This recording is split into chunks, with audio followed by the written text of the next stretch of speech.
प्रिय बंधुओं, गीता का उपदेश है, जो हो रहा है अच्छा हो रहा है, जो होगा वह भी अच्छा होगा।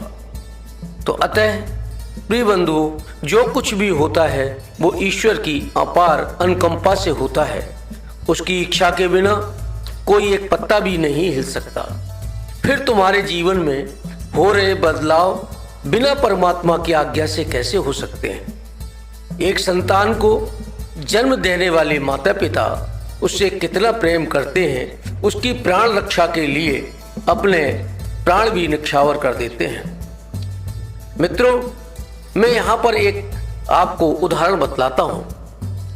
जंगल में जब एक कोई शेर किसी कुत्ते के बच्चे पर हमला करता है तो उस कुत्ते के बच्चे की माँ उस शेर से टकरा जाती है, जबकि उसे पता होता है कि शेर कितना शक्तिशाली है।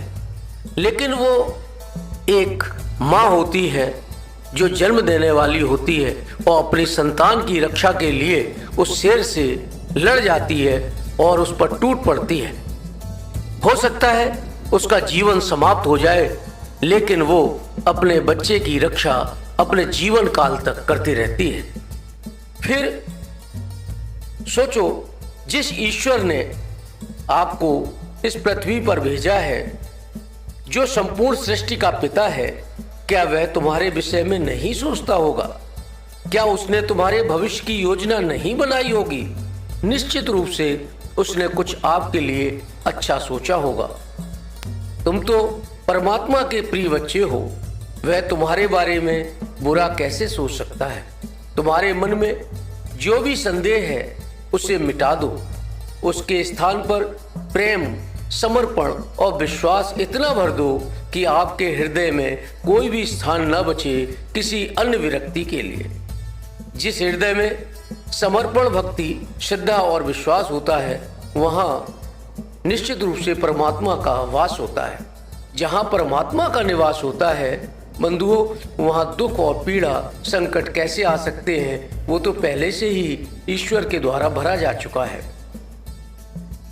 हे बंधुओं, जहाँ हृदय में ईश्वर का वास है, निश्चित रूप से आपका आत्मबल बढ़ेगा और ये आत्मबल सूर्य के प्रकाश की भांति बढ़ रहा है।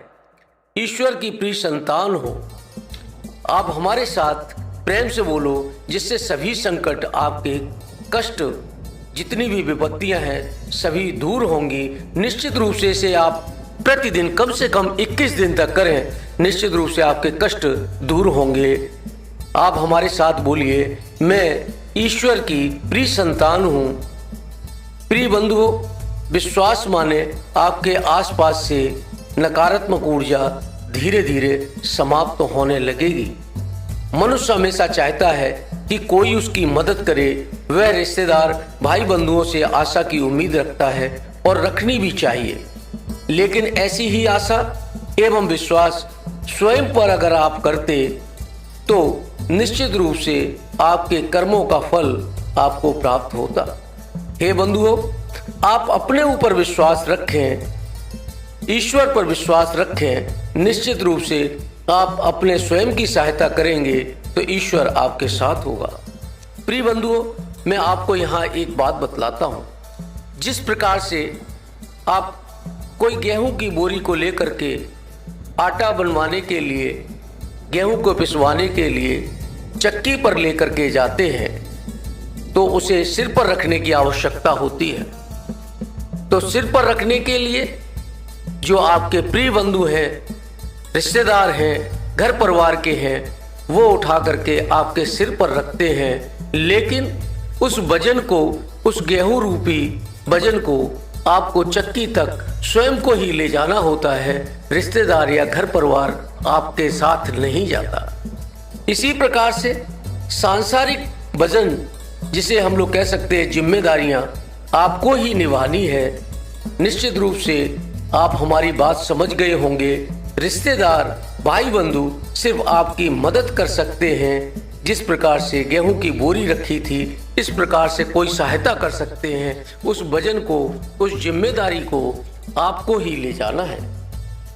इसी प्रकार परमात्मा सांसारिक कर्मों को करने के लिए आपको बुद्धि और विवेक आपके रिश्तेदार के रूप में आपके अंदर भर देता है, जिसके बल पर ब्रह्मांड को आप जान सकते हैं, जीत सकते हैं। निश्चित रूप से आपकी विजय होगी, तुम्हारी सांसारिक परेशानियां दूर होंगी।